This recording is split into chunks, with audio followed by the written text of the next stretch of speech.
Hello, everyone. So, in the last session, we have discussed about the introduction part of cybersecurity, like what is hacking, what is ethical hacking, types of hacker, methodology of hacking, and then we have discussed about the softwares used in the hacking. Okay, like how we can install the VMware and how we can install the Kali Unix. Then we have discussed about the CIA trade, which is confidentiality, integrity, availability, which are the pillars of cybersecurity, and then authenticity and non-repudiation. In this session, we will continue with the types of attacks and other parts. So in the cybersecurity, we have many types of attacks. We have passive attacks, we have active attacks, we have closing attacks, insider attacks, and distribution attacks. Passive attack is like whenever we are hacking or we are attacking any machine indirectly. Indirectly means the victim doesn't aware of that the attacker is attacking the machine. So that is a passive attack. Whenever we are attacking the victim indirectly. Okay, which means we are this attacker. Attacker is attacking the machine. This is victim indirectly, which means victim is unaware about that someone is attacking his or her machine. So that is passive attack. For example, sniffing or eavesdropping. Then with this active attacks. Active attacks are like a direct attack when the victim know that someone is attacking their machine. So that is a active attacks. For example, DOS attacks, man in the middle attacks, SQL injection attacks, or session hijacking attacks. Which means the victim knows that someone is attacking my machine. Someone is hacking my machine. Then with this closing attacks. Closing attacks are like whenever we are hacking the machine physically. For example, let's say there's a network inside the let's say there's a network and inside network we have multiple systems here. Okay, multiple systems here. Now let's say there's an attacker injecting any malicious pen drive in any machine. So that is an example of closing attacks. So for the closing attacks, the attacker need a physical access to any device. So that is a closing attacks. For example, social engineering attacks, shoulder surfing attacks, and dumpster driving attacks, etc. So it is like a kind of attack that where the attacker need the physical access to the device. So that is closing attacks. Then insider attacks. Insider attacks are like there's some person inside any company who is hacking their own company. That is insider attack. Like a person from the company. So this is a company, let's say, and there's an employee in the company, and this particular employee is hacking its own company. That is insider attack. For example, implementing a key lockers and implementing any backdoors, any malware, etc. So that is insider attack, where a employee of a company is hacking its own company. Then we have this distribution attacks. Distribution attacks is like, let's say there's a company, let's say there's a manufacturing company of smartphones. Okay, of smartphones. Let's say this smartphone company is launching their new smartphone. So when the company is actually launching the smartphone, so there's some attacker. Okay, there's some attacker, and that attacker is actually implementing any kind of hardware device in the smartphone. Let's say any additional camera. So this is a kind of a malicious hardware. It is like whenever any person or any company or any person is applying or putting any malicious hardware device or any malicious software code in the product while launching the product. That is an example of a distribution attack. So let's say the company is launching many devices, like 100 smartphones. So, and these 100 smartphones are used by 100 customers. Okay, 100 customers. So these 100 customers will be affected by the hidden device, like let's say hidden camera. So that is a kind of a distribution attack, where the attacker we can say, or any company we can say, that company is applying whenever the company is launching any kind of softwares or any kind of hardware. So at time of launching, the attacker is applying any kind of malicious hardware in the hardware devices or malicious code in the softwares while launching the product. So that whenever the customer use the software or hardware, all the customers will be infected by the software. So that is our distribution attacks. Okay, where involving the tampering with hardware or software before it is installed. Attackers alter the product at its source or during the transmission. So that is distribution attack.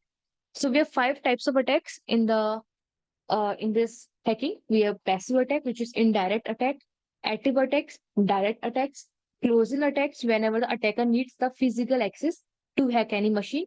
Insider attack, it is like any employee within a company hacking its own company. And distribution attack, whether whenever we are putting any malicious code while launching any software, or when our attacker is putting any malicious hidden hardware whenever it is launching, the company is launching any hardware device.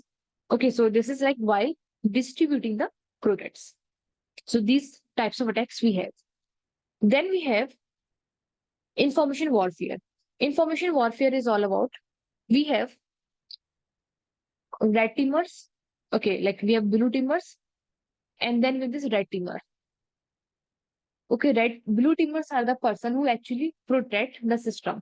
So they are also known as the defenders or the defensive persons.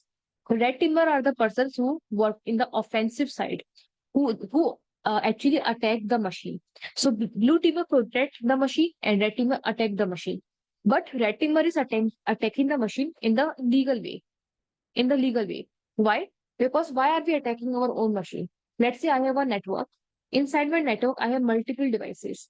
Now I wanted to check if my network is vulnerable or not, or if my devices are vulnerable or not. So I will call a red teamer, and that red teamer will attack on my network or on my devices to check if there's any vulnerability in my network or my devices or not, so that I can fix the vulnerability on time and I can protect from the future attacks. So that is the main purpose of the red teamers. They actually hack your machine so that they can find any vulnerabilities and then they can fix it in the later scenarios. So that is blue teamer and red teamer. So whenever the blue teamer and red teamer are fighting, so that particular concept is known as information warfare. Information warfare involves the use and management of information to gain a competitive advantages, often in a military or security context. It can be categorized into defensive and offensive strategies. Defensive is like whenever the person are protecting the systems by using cybersecurity protocols, using encryption, using firewalls, intrusion detection, or any kind of activities, any kind of mechanism. The goal is to safeguard the asset and maintain the confidentiality, integrity, availability, etc., so that no one can hack your machine or no one can hack your network. Offensive is like it involves proactive actions to disrupt, disable, or manipulate an opponent's information system and communications. So, offensive is like the attacker is actually hacking the machines so that they can find any vulnerabilities and then they can uh, protect the system from the future attacks. So, that is like the defensive person and the offensive person. They are fighting with each other, like in the legal way, like offensive person are hacking the machine, and defensive persons are protecting the machines. Offensive persons are creating new malwares, creating new strategies to hack the machine, and defensive person are implementing security measures so that they can protect the attacks. So offensive persons are just mimicking the actions of a malicious hacker so that they can find the vulnerabilities and they can protect from the future attacks. So that is known as information warfare. Then we have some hacking techniques and some frameworks. We have this hacking methodology. The hacking methodology is simple. Okay, the one which we have discussed yesterday. In the side hacking methodology, we start with the information gathering. So what is information gathering? Information gathering is collecting the information about the target. So let's say you are hacking my Windows. So for hacking my Windows, you first need some information about me or my Windows. Like what is the IP of my Windows? What is the port number? Or how many services are open in my Windows machine? How many applications are open in my Windows machine and so on. So you will start collecting the information about my Windows. That is information gathering. And that thing is also known as reconnaissance. Okay, so reconnaissance is also known as information gathering. So inside information gathering, we have passive reconnaissance and active reconnaissance. Passive means whenever we are gathering information about a target without direct interaction. For example, let's say you wanted to hack a person. Okay, let's say you wanted to hack this person. So passive information gathering is like whenever you're collecting the information of this person without asking from him or her, like without interacting with this person. Let's say you are asking about the information of this person with his or her friend. Okay, so that is passive reconnaissance. Whenever you are collecting information of the system or of the device of any person without interacting with the actual target. You are asking with his or her friends, with his or her colleagues, and so on. That is passive reconnaissance. Then with this active reconnaissance, which is we are directly interacting with the target system to gather information. Okay, which is like, let's say you wanted to hack this person. Or give me a second.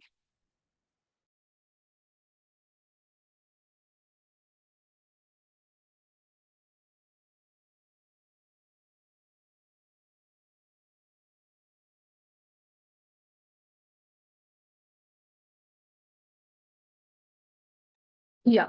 So active reconnaissance is like whenever you are collecting information about the attacker while actually interacting with the target. You are actually interacting with the target and then you are collecting information from the target. So that is active reconnaissance. For example, you are scanning any server. So whenever you are scanning any server, you are actually sending the packets to the server. Okay, your machine is sending the packets to the server.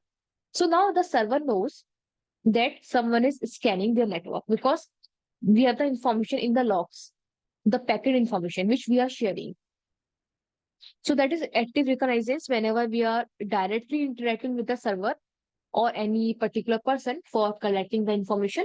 And passive reconnaissance is like whenever we are not directly interacting with the person. For example, we are using the public resources, websites, social media, etc. After information gathering, we are scanning. Scanning is all about scanning for the network and scanning for the vulnerabilities. First, we are scanning for the network, like how many IPs are there, which IP the attacker is using, sorry, the target is using, what kind of ports are there, how many ports are open, what kind of services are running on the open ports, and so on. Then we are scanning for the vulnerabilities. Okay, vulnerabilities like, let's say I am using a Windows machine and that Windows is vulnerable. So how my attacker knows? So attacker will scan my network, my machine, and will tell whether my Windows is a vulnerable Windows or not, or whether my Windows is using any vulnerable service or not.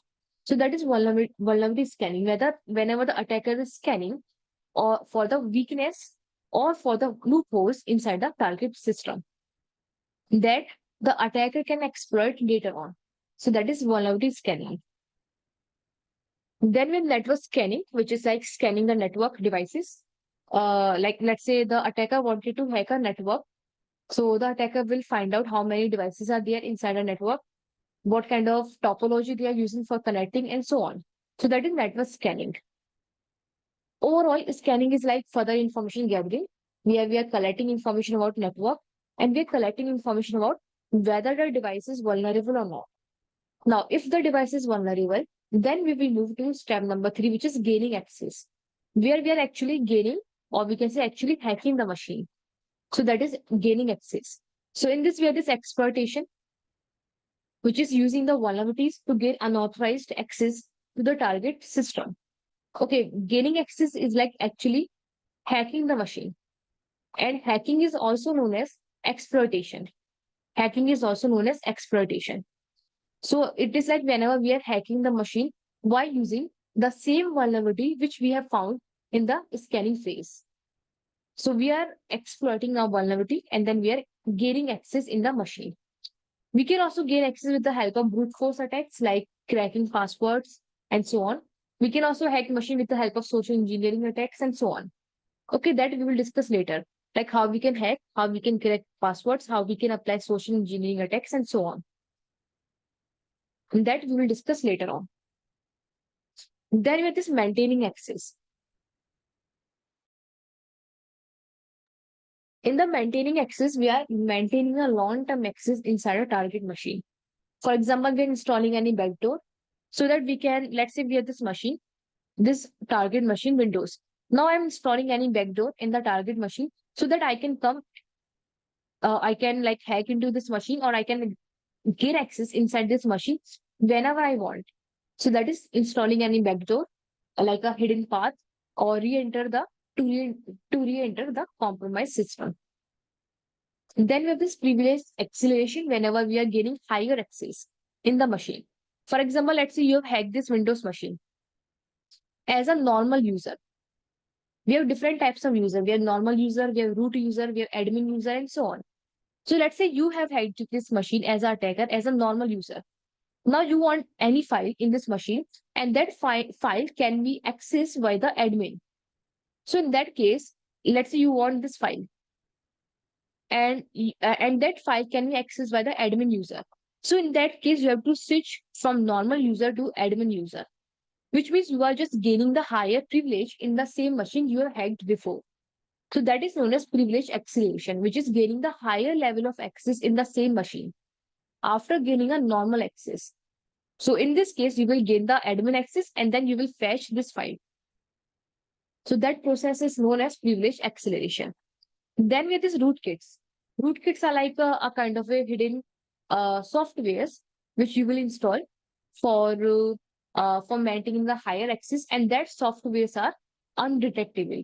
Like no one can detect that softwares. That is rootkits.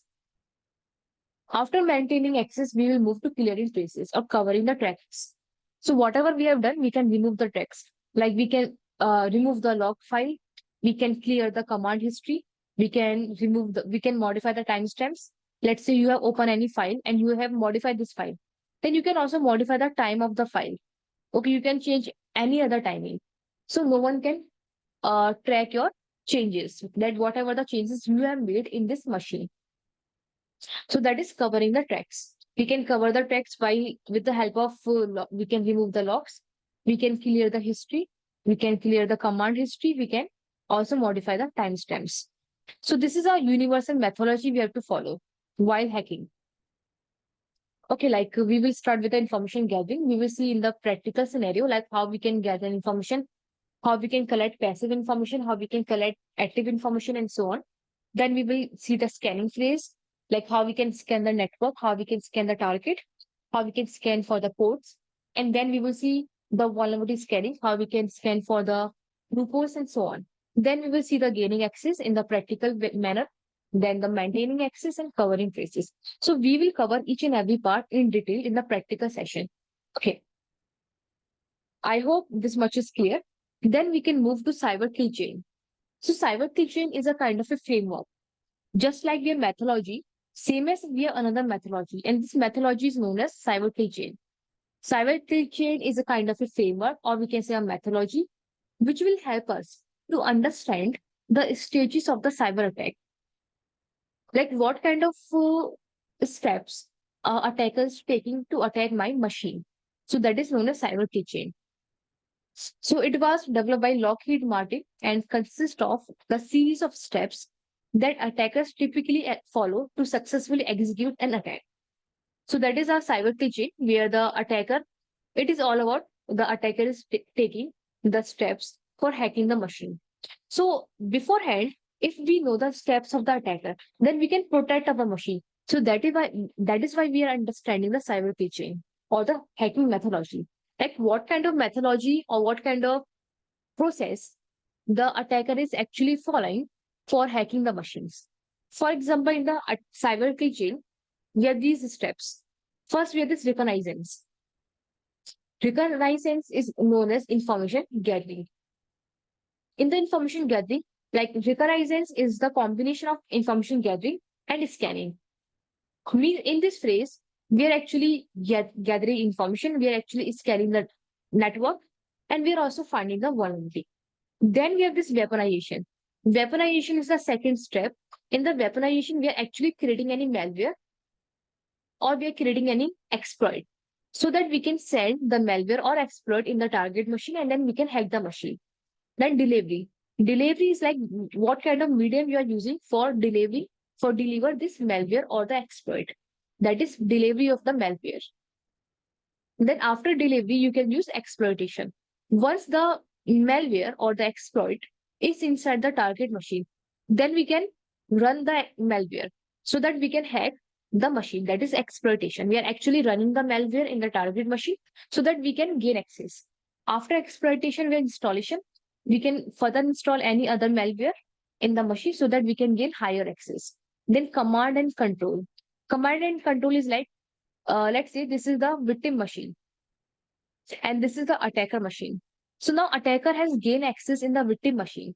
Now the attacker can apply the commands from its own machine and run the commands in the victim machine and see the output in its own machine.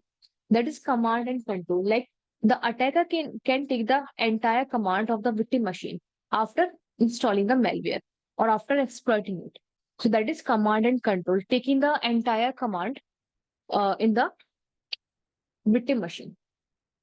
Then with these actions on objectives, so whatever the motive of attacker is, he or she will fulfill the motive in the actions on objectives. For example, the attacker motive is to get a file from the victim machine. So in that case, the attacker will fetch or steal this file from the victim machine. So this is the action on objective of the attacker, where the attacker is fulfilling his or her objective, like the motive behind hacking. So this is our cyber kill chain methodology. We are starting from the reconnaissance, then we have this weaponization, then we have this delivery, exploitation, installation, command and control, and actions on objectives. There are these steps in the cyber kill chain. So if you notice, these steps are similar to the CEH methodology. Okay, we have this information gathering, creating of a malware, then we are uh, transmitting malware, then we are actually gaining access, then we are maintaining the higher access, and then we are fulfilling the objectives. So it is similar to the CEH methodology. After cyber kill chain, we have one more methodology which is known as MITRE attack and framework. It is another methodology. We have cyber kill chain and then with this MITRE attack framework.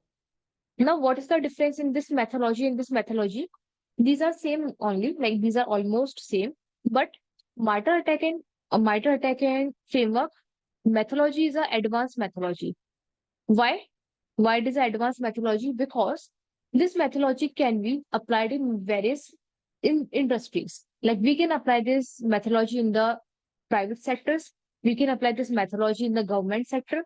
We can apply this methodology in the cybersecurity product and service community. So it is a kind of a methodology which can be applied actually in the industries in different sectors. So MITRE attack is a globally accessible knowledge base of adversary tactics and techniques based on real world observation. That is one more benefit of the MITRE attacking framework. It is actually based on the real world observation. Okay, so that is why it is a more realistic than the cyber kill chain. Secondly, second benefit is it is applied in every industry. It can apply in the government industry, it can apply in the private sector, it can apply in any company which is product based company or services based company. So this is second benefit. And then here we have this methodology.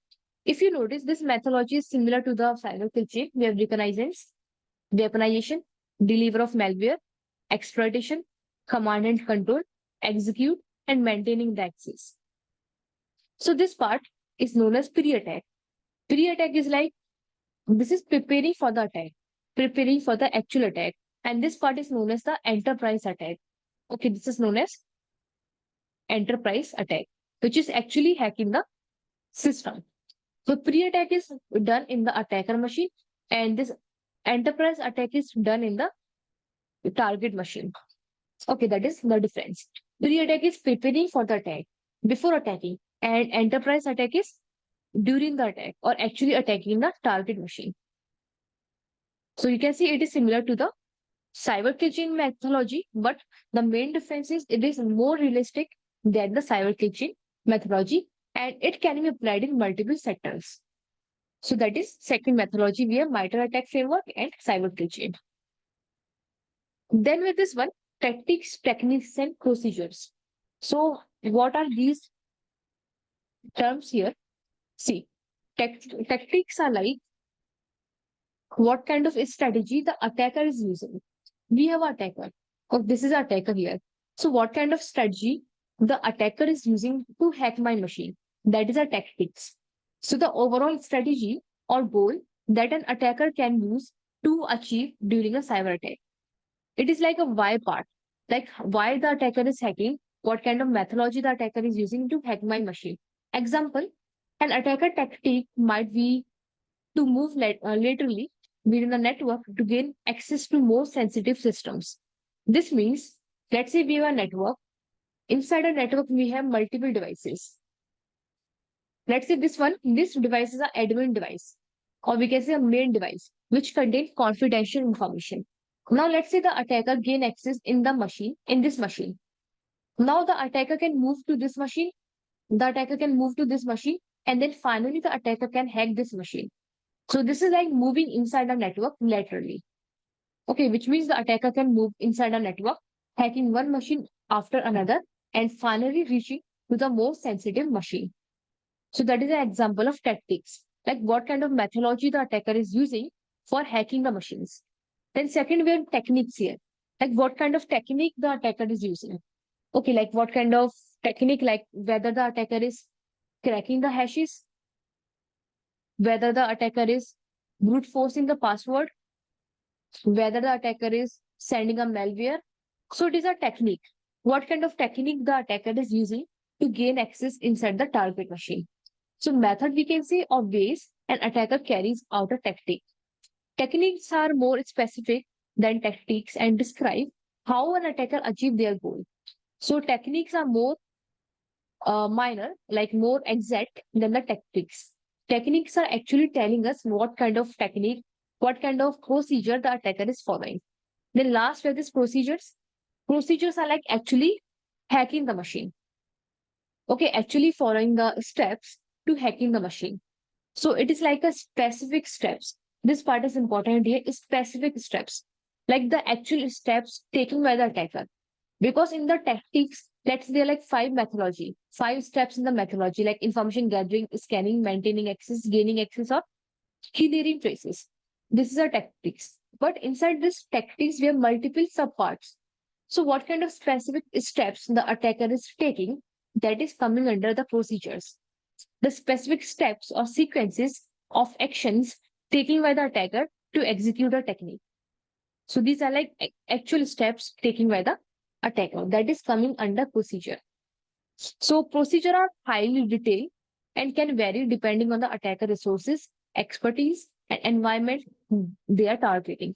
So procedure depends on the various factors like the expertise of the attacker and what kind of attack the attacker is using, the environment, and so on. Example is like the exact command sequence used to execute a pass the hash attack.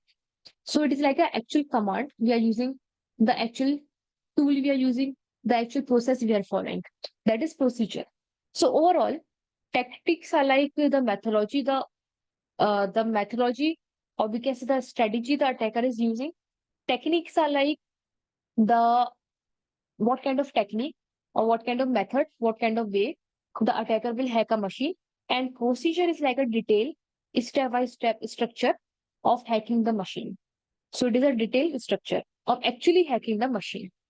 So these are important for a company because once we know the techniques and procedure of any attacker, then we can actually know the attack, like what kind of attack the attacker can apply, so that we can secure my system before the attacker can apply the attack. So that is a TTPs. It is important for protecting the system as well. Okay. Then we have this one, which is a diamond model of intrusion analysis. So it is a kind of a model. It is a framework for securing the devices, not actually securing. It is like a kind of a framework, which is like finding, or we can say investigating the attack. So this is done after the attack. After the attack, let's say a attacker attacks a machine. So now what you will do after the attack? That is, you will follow a particular methodology. And that methodology is known as diamond model of intrusion analysis. So in this, it is a structured framework for analyzing the and correlating events in an organization's systems. It focuses on the key elements of an intrusion like adversary, victim, capability, and infra, known as diamond event. So here we have diamond events. There are four events here, which is adversary, victim, capability, and infra. Adversary is like who is the particular user behind the attack? Who is the attacker? Adversaries we are finding, we are answering who is the attacker behind the incident. Victim is like who is the victim or where is the victim? Victim can be any machine, victim can be any server, victim can be any website. Then capability. What kind of method the attacker uses to attack my machine? That is capability. What kind of method, what kind of technique, or the how part. How the attacker attack my machine. Then infra. What kind of infra is used by the attacker to attack my machine? So that is infra. For example, let's say we have a system, we have a network. Inside network, we have multiple devices. Okay. Now let's say the attacker uses this machine, then this machine, and then this machine, and then this machine to hack this main machine. So these are the infra here. These are the infra here. So the attacker uses machine number 1, machine number 2, machine number 3, machine number 4 to reach to the actual machine. So what kind of infra the attacker uses to hack the main machine? So that is infra. And these processes are related with each other. Okay, how? See, these processes are related. So first with this adversary. Adversary will develop any kind of attack, any kind of malware, any kind of keylogger, which is a capability to exploit the victim. So you can see there's a cycle here. The adversary can be any hacker or any cyber criminal. Okay, which is two part. Who is behind the attack?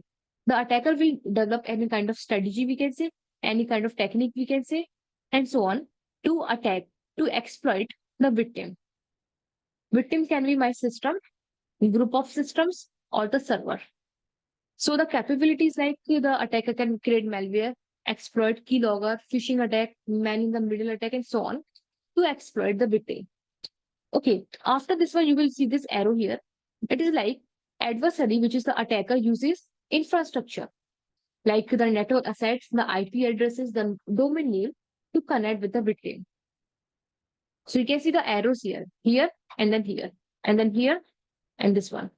So these are the steps followed by the, like we will follow to identify or we can say to investigate any attack. Like who is the attacker, what kind of capability the attacker uses, what kind of infra the attacker uses, and to connect with the main victim. So that is known as the diamond model of intrusion detection. So it is like a kind of a methodology which we can use for investigating any event, any attack event. Okay. So this will help us to efficiently we can analyze the attack or the investigations efficiently in a structured format. So this is known as diamond model of intrusion analysis. Then with this types of hackers and some hacking concepts. First with this, what is hacking? This we have discussed yesterday. Hacking is like whenever a particular hacker is exploiting any vulnerability to hack into any machine to gain unauthorized access for any particular reason. It can be any motive behind any hacking. Like it can be any reason like theft, redistribution of intellectual property, or change causing any business loss, or for money, or for spreading any false agenda, and so on. So there are like numerous reasons behind any motive of any attack. So hacking involves exploiting the system vulnerabilities, bypassing the security controls to gain unauthorized access to the system resources. So this is a illegal hacking. So the motive can be anything behind hacking. So who is the hacker? Like who is the hacker? A hacker is any individual with advanced computer knowledge who can create, explore, and manipulate this computer system. A hacker can be a person who have extra knowledge, like a full knowledge of a computer systems, like how computer works, how he or she can create malwares, explore the malware, and exploit the vulnerabilities, and so on. So a hacker is someone who have the knowledge of many particular devices. Even the hacker can be any particular person who hack for hobby. Okay, why some hackers engage in hacking as a hobby? Okay, let's say there's a person, a college student, he is hacking the devices just for the hobby. Okay, to gain some knowledge. Okay, other may have some malicious intentions like stealing the sensitive data, like business information, credit card information, passwords, etc. So hacker can be a person who have extra knowledge, okay, efficient knowledge, or hacker can be a person who is like hacking for the hobby. That is hackers. Okay, after hacker, we have this hacker classes. So we have many types of hackers. We have white hat hackers, which we have discussed before. White hat hackers are also known as ethical hackers. Ethical hackers are the person who hack while taking the permission, and after hacking, they fix the security vulnerabilities. Then with this black hat hacker, black hat hackers are the hackers who maliciously hack the machine without the permission for personal gain, for money, or for any illegal activities. Then with this gray hat hacker, which are both which break the laws or follow some ethical standard without any malicious intent. Okay, it is like a gray hat hacker can be a person who is hacking legally also and illegally also. That is gray hat hacker. Then we have this script kiddies. Script kiddies are the person like they are like the inexperienced hacker, like a college student or a school student who is hacking just for checking if he or she can hack or not. So they are like inexperienced hackers who uses some pre-written scripts or we can say some pre-written tools to carry out the attacks without fully knowledge of any attack or any technology. For example, for hacking, we need networking, we need Linux, and we need some other parts. But script critics are the person who doesn't know about networking. He or she doesn't know about the Linux, and he or she directly jumps to the hacking part, gaining access part. So those are known as script kiddies. Then we have this hacktivist. They are like the person who hack for spreading any political or social agenda, okay, for any organizations. Then we have this state sponsor hackers. State sponsor hackers are like the hackers hired by a state. Let's say one state and at the second state. Now state one wanted to hack the state two. Okay. So then they hire the state sponsored hackers, which is hired by the government to carry out some cyber like activity to collect some information from the other countries. That is state sponsored hackers. Then we have some cyber terrorists, which is they hack mainly for spreading some fear among the users, or they hack for some political reasons, or even for the money. So they are like cyber terrorists. Then we have suicide hackers. Suicide hackers are the hacker who mainly hack without worrying about the consequences of the attack. Let's say a suicide hacker will hack without actually caring about what will happen next. When this suicide hacker will arrest, so what will happen? So suicide hackers are the hackers who engage in the attack without worrying about the consequences of the attack. Then we have this red teamers, sorry, hacker teams.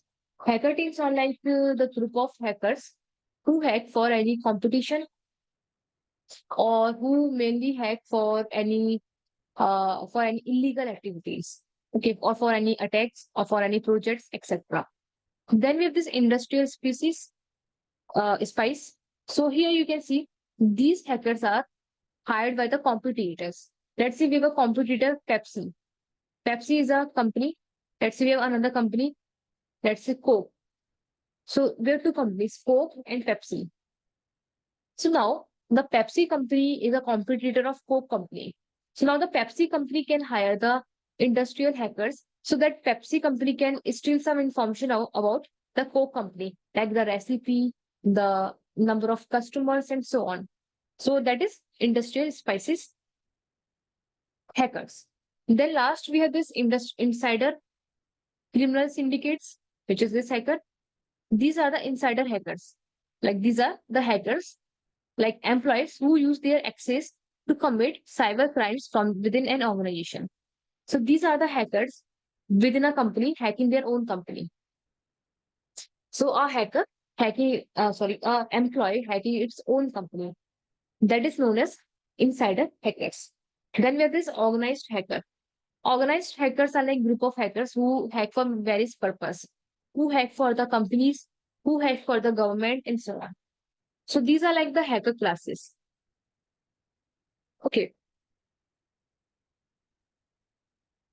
Then we have this ethical hacking.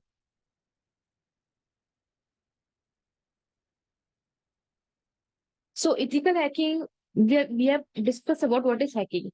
Ethical hacking is like hacking legally. Okay, ethical hacking is all about mimicking the actions of a malicious hacker so that we can find the vulnerability in the network or in the system, and then we can fix the vulnerabilities on time. That is ethical hacking. So ethical hacking involves legally and systematically testing computer systems, networks, applications to identify and fix security vulnerabilities. So ethical hackers are also known as white hat hackers. So ethical hackers hack legally by following the rules, regulations, standards, laws, etc. Okay, so they mainly hack legally. So now why the ethical hacking is necessary? Because we can prevent the attacker from the attacks. First is preventing the cyber attacks. Second is protecting the data. Third is regulatory compliance. And fourth is enhancing the security measure. So we can protect from the cyber attacks if we ensure the ethical hacking. Then we can protect the data, like we can protect the data and we can ensure the confidentiality and integrity. Then we can also follow the compliance within the company. And then we can also enhance the security measures. So that is like the main purpose we need hackers, ethical hackers. Then what are the skills required to become an ethical hacker? So for becoming an ethical hacker, you should need a technical knowledge. First, you should have a solid understanding of the networking, operating system, and various programming language. This one is not important. This one is depend on the scenario. Okay. Programming is not important. It is not compulsory. But if you know programming, then that is a plus point for you. Okay. Then second is security tools. We should have a understanding about security tools like Wireshark, Metasploit, and so on. Then we should know about vulnerability assessment, like how we can scan for the vulnerabilities and how we can exploit the vulnerabilities. Then we should know about penetration testing, which is like we should know about how we can hack and how we can test any particular device. Then problem solving is very important.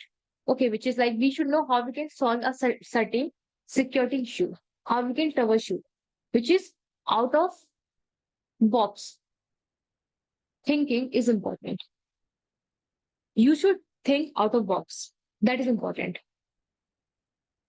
And then last we have this certifications.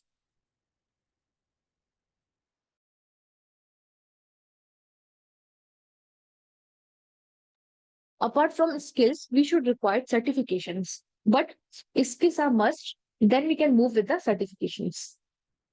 Certifications like CEH, CISP, OSCP, etc. These are important so that we can validate our skills, that we have the verified knowledge. So that is what we need certifications for. Okay, so this is with the ethical hacking. So we have discussed ethical hacking, hacking, types of hackers, and some other concepts. Okay, so I think this is enough for today, and rest we will continue tomorrow. Thank you.